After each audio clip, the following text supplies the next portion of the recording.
Bonjour, cette vidéo a pour but de vous expliquer brièvement ce qu'est le e-learning, ses avantages, ses inconvénients, c'est quoi le plus que le e-learning rapporte pour l'entreprise, pour l'école, pour l'université et l'administration, ainsi que brièvement comment développer des objets pédagogiques et les améliorer.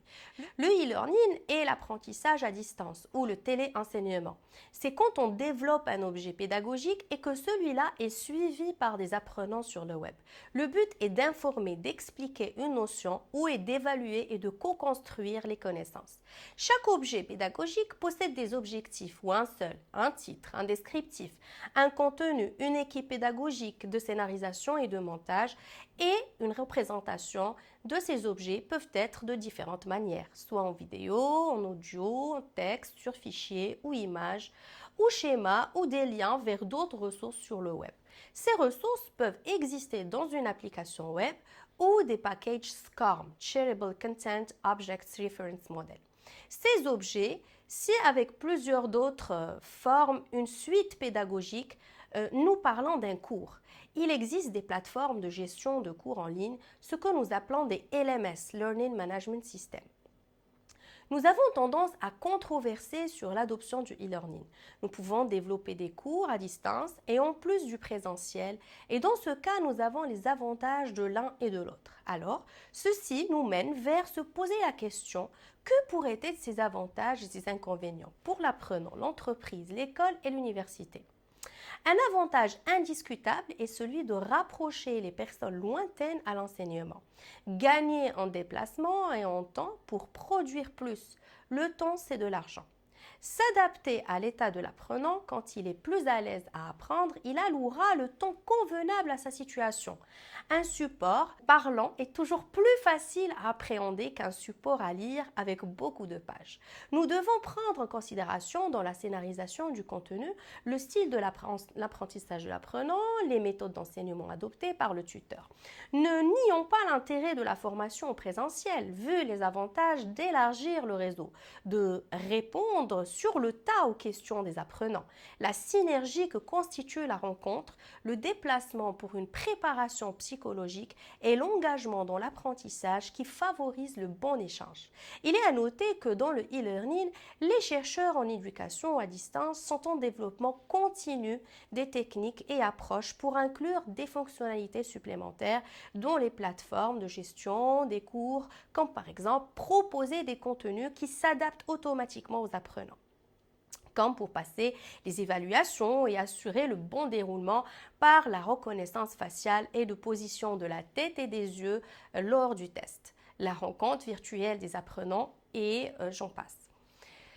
L'entreprise possède un produit qu'elle met en vente et souhaite former ses clients et leur vendre la formation sur le produit comme support audiovisuel, en plus d'un guide d'utilisation. Les nouveaux employés sont à former pour vite s'aligner aux exigences de la boîte. L'entreprise peut leur proposer un autre bouquet de formation pour les faire monter en compétences. Le e-learning est une approche qui fait gagner beaucoup de dépenses sur les déplacements, sur le temps de la formation où l'employé peut rester disponible à son bureau et suit le cours et possède une référence à laquelle il peut y revenir quand il le souhaite, à condition que le contenu soit bien réparti où chaque unité traite un objectif spécifique et de manière efficace. L'école ou l'université met l'étudiant au centre de son intérêt et offre une formation de qualité et d'actualité, tout en remplaçant les connaissances et maîtrisant du mieux qu'elle puisse ce qui s'enseigne.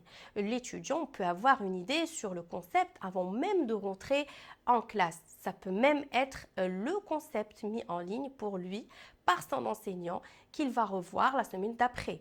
Il est plus confiant à poser des questions et participer à pousser les discussions plus loin. Les universitaires peuvent être plus autonomes que les écoliers du primaire, collège et lycée et pourront, en plus de ce qui a été mentionné, l'utiliser comme référence pour les projets à développer. La présence des étudiants n'est pas un souci puisque le contenu de la séance sera un complément à ce qui a été monté en ligne. Pour les étudiants doctorants, ils ont besoin de concepts de base et en commun à toutes les disciplines pour rédiger leur thèse et gérer les références. Les capsules explicatives sont une solution et celles particulières seront développées selon la discipline et la spécialité par axe de recherche. L'administration peut aussi utiliser le e-learning dans l'information qu'elle véhicule, au lieu des lois avec beaucoup de clauses, des fois lourdes à comprendre et à lire.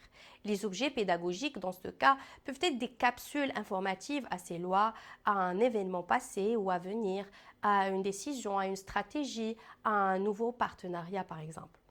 Le développement des contenus à distance nécessite d'abord d'avoir les connaissances, un contenu à utiliser et à véhiculer dans les supports en ligne. Ensuite, il faut découper, structurer, c'est-à-dire ordonner ce qui va venir en premier et la suite.